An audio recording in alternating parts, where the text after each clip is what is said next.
Et yo Menazuma, c'est Alexandre, j'espère que vous allez bien, en tout cas moi ça va super. Aujourd'hui on se retrouve pour faire la petite review de l'épisode 4 de Inazuma Eleven Outer Code. J'avais déjà fait la review des 3 épisodes précédemment, cette fois on va s'intéresser à l'épisode 4 qui sera plutôt centré sur l'équipe de Zeus et surtout sur Byron Love, ou appelez-le Aphrodite si vous préférez la version japonaise. En tout cas cet épisode se centre sur ce personnage assez charismatique et que la plupart des fans d'Inazuma Eleven apprécie. On le voit se lamenter tranquillement sur un petit banc à l'ombre sur l'avenir de son équipe qui est pourtant assez forte de base mais qui est pourtant très décriée dans cet épisode là et surtout dans cette série et cette timeline ici. On peut voir notamment sur le journal que la force de Zeus ne serait qu'une illusion. Forcément lui en tant que capitaine de cette équipe ça le touche énormément de voir son équipe et ses amis critiqués les uns après les autres. En même temps, ils ont abusé de tricheries pour l'emporter. Certes, ils s'étaient beaucoup entraînés de leur côté pour maîtriser la base, les techniques, le jeu collectif et tout ça. Mais ils ont triché avec la boisson du nectar des dieux qui leur donnait plus de force qu'à l'accoutumée. Ça les a facilement menés en finale. Rappelez-vous, dans la première timeline, on les avait vus écraser la Royal Academy sur un score, je crois, de 10-0 ou un petit peu plus.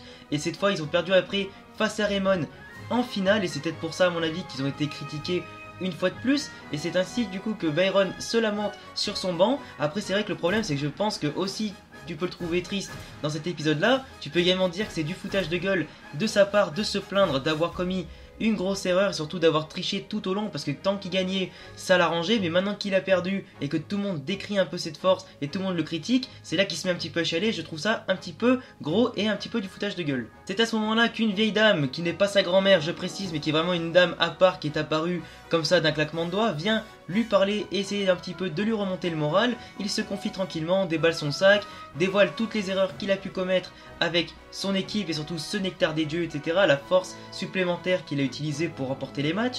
C'est vrai qu'il a quand même le droit de se tromper, on a tous commis des erreurs dans notre vie, je pense que lui non plus, même si en tant que dieu entre guillemets, il peut se permettre d'en commettre une si il est prêt à ne plus jamais recommencer et à s'entraîner dur afin de remporter de vrais matchs dans de vraies conditions d'égalité avec les autres équipes. Il précise lui-même que ce n'est pas un dieu, qui peut se tromper, qu'il est quand même humain au fond de lui.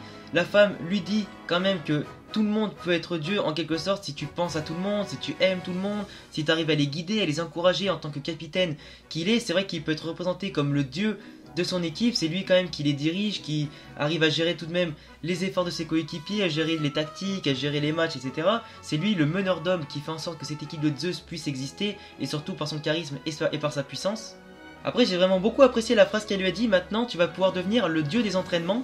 Donc en gros en mode vas-y gros entraîneur, vas-y maintenant tu vas t'entraîner à fond, tu vas devenir un bourreau du travail, tu vas vraiment travailler du début à la fin, que ce soit ton endurance, ta vitesse, tes techniques, ta force mentale, ton physique, tout ça pour essayer de mener ton équipe jusqu'à la victoire. Et je l'avais déjà dit dans les épisodes précédents, mais je suis certain que cette fois dans cette série Inazuma Eleven Ares, donc qui est représentée par les préquels, donc Outer Code, on va vraiment avoir droit à un football frontière d'un niveau énorme, peut-être pourquoi pas autant que la coupe du monde qu'on avait eu dans Inazuma Eleven lors des premières saisons. Ça annonce vraiment une coupe très intéressante et à mon avis le vainqueur il va être vraiment très indécis, ou en tout cas même jusqu'au carré final. À mon avis les matchs vont vraiment être indécis du début à la fin. La grand-mère finit par disparaître comme par enchantement, comme si c'était elle vraiment une véritable déesse qui peut apparaître tel un esprit, etc.